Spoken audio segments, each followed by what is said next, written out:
Hello guys, welcome back to my YouTube channel R study. तो हमने पिछले lecture में 4 रूल कंप्लीट कर चुका था। तो आज हम 5वां रूल से स्टार्ट करने वाले हैं, जो कि है कंडीशनल सेंटेंस। और ये एग्ज़ाम के लिए बहुत ही इंपॉर्टेंट है। तो इस लेक्चर को आप शुरू से अंत तक ज़रूर देखिएगा, ताकि आपको एक एक कॉन्सेप्ट, एक एक टॉपिक अच्छे से क्लियर हो। और ये हर एग्ज़ाम में लगभग आता ही आता है, तो आप इसे अच्छे से देखिए। तो चलिए पढ़ते हैं हम लोग कंडीशनल सेंटेंस। इफ़ क्लाउज वाले, जो इफ़ क्लाउज वाले सेंटेंस होते हैं जिसमें इफ़ आता है, मतलब कंडीशन दिखाता है, तो वो सेंटेंस में कैसे वर्ब टेंस का यूज करते हैं हम वो देखने वाले हैं। तो सबसे पहले एक होता है पॉसिबल कंडीशन, जिसमें कि जो काम पॉसिबल है वो हम देखते हैं, उसमें कैसे हम टेंस यूज करते हैं और वर्ब यूज करते हैं। तो देखिए, अगर सेंटेंस में इफ़ के साथ सिंपल प्रेजेंट हो, सब्जेक्ट प्लस V1 या V5 प्लस ऑब्जेक्ट, ऐसा स्ट्रक्चर आपको दिखता है, सिंपल प्रेजेंट दिखता है, तो उसके साथ हम लोग विल प्लस V1 यूज करेंगे। जैसे कि एग्जांपल देख लीजिए, इफ़ आई स्टडी, यहाँ पर क्या है, सब्जेक्ट प्लस V1 है। अगर मैं पढ़ाई करूँगा तो I will pass the exam, तो मैं एग्ज़ाम पास कर जाऊँगा। मतलब यहाँ पॉसिबल है कि अगर मैं पढ़ाई अभी करूँगा तो मैं एग्ज़ाम पास कर जाऊँगा, मतलब आने वाले में पास कर जाऊँगा। तो यहाँ पर क्या हो रहा है, देखिए यहाँ पर सिंपल प्रेजेंट यूज हो रहा है, तो हम यहाँ पर क्या यूज़ कर रहे हैं, will plus V1, will plus V1 use कर रहे हैं। इसी तरह दूसरा है हाइपोथेटिकल कंडीशन। इसमें हम लोग अगर स्ट्रक्चर में इफ़ के साथ पास, सिंपल पास रहता है, तो हम लोग उसके साथ वुड प्लस V1 यूज करेंगे, वुड प्लस V1 यूज करेंगे। सिंपल पास मतलब V2 प्लस ऑब्जेक्ट रहा, subject plus V2 plus object रहा, तो हम लोग वुड प्लस V1 यूज करेंगे। जैसे कि इफ़ आई स्टडी, अगर मैं पढ़ाई करता तो मैं एग्ज़ाम में पास हो सकता था, मैं एग्ज़ाम में पास हो जाता। अगर मैं पढ़ाई करता तो मैं एग्ज़ाम में पास हो जाता। If I study I could pass the exam. देखिए यहाँ पर V2 यूज हुआ है, मतलब सिंपल पास्ट यूज हुआ है, तो हम इसके साथ क्या यूज कर रहे हैं, could plus V1, would plus V1, would plus V1। If I study I would pass the exam. एक और है इम्पॉसिबल पास कंडीशन। इसमें मतलब ये सोचा हुआ, मतलब सोचा हुआ नहीं, ये पूरा ही नहीं हो सकता। जैसे कि इफ़ के साथ, जैसे कि इफ़ आई हैड स्टडी, अगर मैं पढ़ाई करता तो मैं पास हो सकता था, I could have pass the exam. इसमें अगर मैं पढ़ाई करता तो मैं पास हो सकता था, मतलब नहीं भी हो सकता है, इम्पॉसिबल है, मैंने पढ़ाई नहीं किया तो पास कैसे होगा। इसलिए इसका स्ट्रक्चर क्या है, इफ़ के साथ अगर पास्ट परफेक्ट देखें, मतलब हैड प्लस V3 देखें, हैड प्लस V3 देखें, तो उसके साथ हम लोग क्या यूज़ करेंगे, would plus have plus V3, would plus have plus V3। अगर हैड प्लस V3 देखें इफ़ के साथ आपको, मतलब परफेक्ट पास्ट परफेक्ट दिखे, तो हम उसके साथ यूज़ करेंगे would plus have plus V3।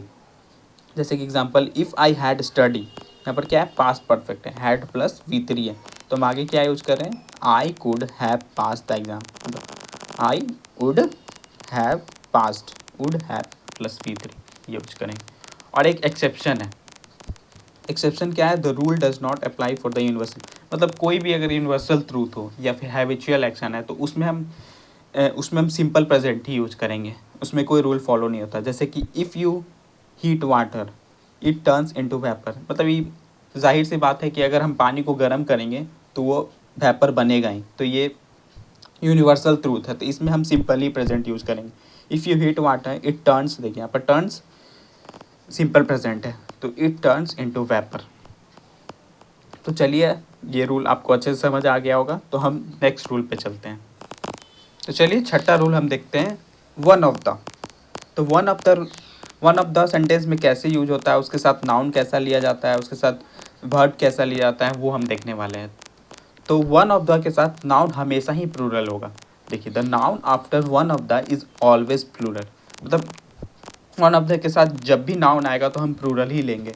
और वर्ब सेंटेंस पे डिपेंड करेगा कि वो सिंगुलर लेगा या प्लूरल लेगा, हम वो एग्जाम्पल से देखते हैं। तो नाउन लेकिन हमेशा ही प्लूरल रहेगा, ये याद रखिएगा वन ऑफ द के साथ। तो सिंगुलर वर्ब कहाँ कहाँ लेगा वो देखते हैं पहले। तो when one is the actual subject of the verb, जब वन ऑफ द में वन को अगर एक्चुअल सब्जेक्ट के तौर पर रखा जाए तो हम उसमें सिंगुलर वर्ब यूज करेंगे। जैसे कि one of the birds is red. यहाँ पर इसमें से मतलब बर्ड्स में से एक वर्ड रेड है, तो यहाँ पर वन सब्जेक्ट के तौर पे यूज़ हो रहा है, इसलिए हम लोग यहाँ पर क्या यूज़ कर रहे हैं, सिंगुलर वर्ब यूज़ कर रहे हैं, इज।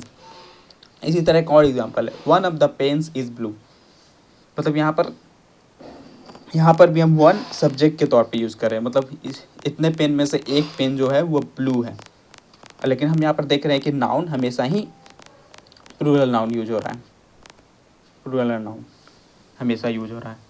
तो अब हम इसमें देखते हैं प्लूरल वर्ब कहाँ यूज होता है, जब सेंटेंस में रिलेटिव प्रोनाउन हो, जैसे कि हु हो, डैट हो, या फिर किसी सब्जेक्ट को रेफर कर रहा हो, तब वहाँ पर हम लोग प्लूरल वर्ब यूज करेंगे। लेकिन नाउन हमेशा ही प्लूरल ही यूज करेंगे, और वर्ब इसमें प्लूरल यूज होगा जब रिलेटिव प्रोनाउन हो, जैसे कि हु हो, डैट हो, या फिर कोई सब्जेक्ट को रेफर कर रहा हो, तो वहाँ पर प्लूरल ही होगा। जैसे कि एग्जांपल देखिए, she is one of the mothers who are really working hard. तो यहाँ पर क्या है, हु यूज़ हो रहा है, हु।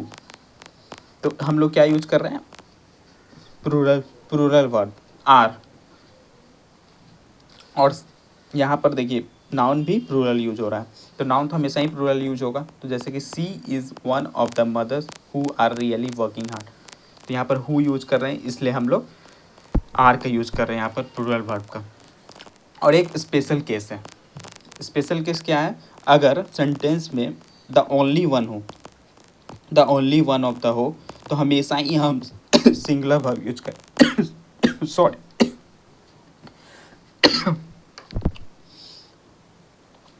द ओनली वन हो तो हमेशा ही सिंगुलर वर्ब यूज करेंगे। जैसे कि Ram is the only one of the boys who has ever been to India. तो राम एक इकलौता आदमी है जो कि इंडिया में है। Ram is the only one of the boys who has ever been to India. तो यहाँ पर क्या यूज हो रहा है, द ओनली वन, तो उसके साथ हम लोग क्या यूज कर रहे हैं, सिंगुलर वर्ब हैज़। एक और छोटा सा रूल है, वो देख लीजिए आप, more on number unit combination. If sentence uses more than one unit they should be arrange in ascending. अगर एक सेंटेंस में एक से ज़्यादा यूनिट यूज हो रहा है तो हम लोग उसको असेंडिंग ऑर्डर में लिखेंगे, मतलब छोटे से बड़े में लिखेंगे, छोटे से बड़े में लिखेंगे। जैसे कि thousands of lakhs of student took test, thousands of lakhs of student text, मतलब यहाँ पर लैक्स ऑफ थाउजेंड नहीं होगा, यहाँ थाउजेंड ऑफ लैक्स ही होगा, क्योंकि छोटे से बड़े हमको यूनिट में लिखते जाना है। तो ये रूल ख़त्म होता है। आज के लिए इतना ही, 3 रूल हम लोग आज किया है, तो आपको ये अच्छे से समझ आया होगा। तो पूरा वीडियो को देखने के लिए धन्यवाद।